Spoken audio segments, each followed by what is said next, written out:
All About Me is what I thought was going to be a solo show, but it is now all about me and all about Dame Edna. And one of the fun things is how we are able to come together in peace and harmony and try and work it out, try and make our show work, having been thrust together unexpectedly. In coming back to Broadway, I keep wishing I'd never been away from Broadway. It's, in a sense, my natural habitat to be here. I've played all over the world. I'm an Australian. I'm a friend of the Queen's. I've made my name in London, in Australia. I've done shows in Scandinavia, the Netherlands, in Hong Kong, in the Far East, in Africa and Egypt. But Broadway feels like home. The journey of the piece, which is of course meant to be silly and entertaining, it's not a play, is how they cope with suddenly showing up on stage at the same time. I mean, and so they go through a process of first misunderstanding, then they go through being angry and wanting the other one to go away, and then by Act 2, eventually they kind of give into it and try to come up with something they can do together. It involves Edna exploring her musical theater roots, and that's something that really needs to be examined, because Andrew Lloyd Webber originally wrote Evita for Edna and she turned it down because she was too busy doing her charity work, you know. Michael Feinstein is an accomplished young man. He sings, he plays the piano, and with me he'll be acting and dancing.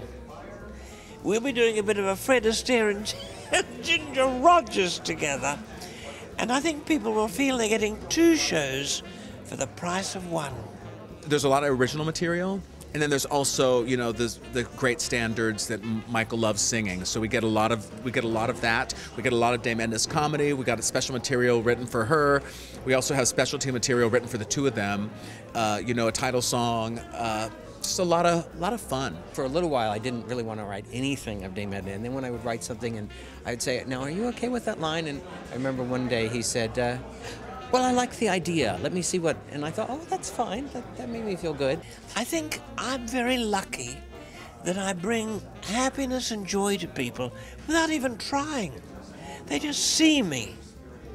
I think it's possible that I have healing powers too.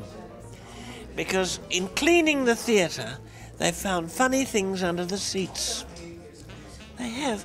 They've found an artificial leg once, teeth, very often teeth, neck braces, and prosthetic devices.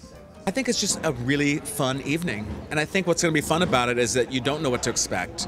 You know, which is why I'm like, anyone I'm talking to, I'm not telling them too much, and it's like I'm just occurring to me today, because I think it's fun for the audience to just go in there and say, wow, we got these two people, what are they going to do together? How are they going to do it together? When one is with Dame Edna, there is no point in trying to compete. Edna has her unique qualities and her charm and her characteristics that cannot be topped or bettered by anybody else. So basically, I just have to kind of stay out of the way, if I know what's good for me. He's a shy person, but he won't have to stand back too far. He can just stand in the shadows. That'll be enough.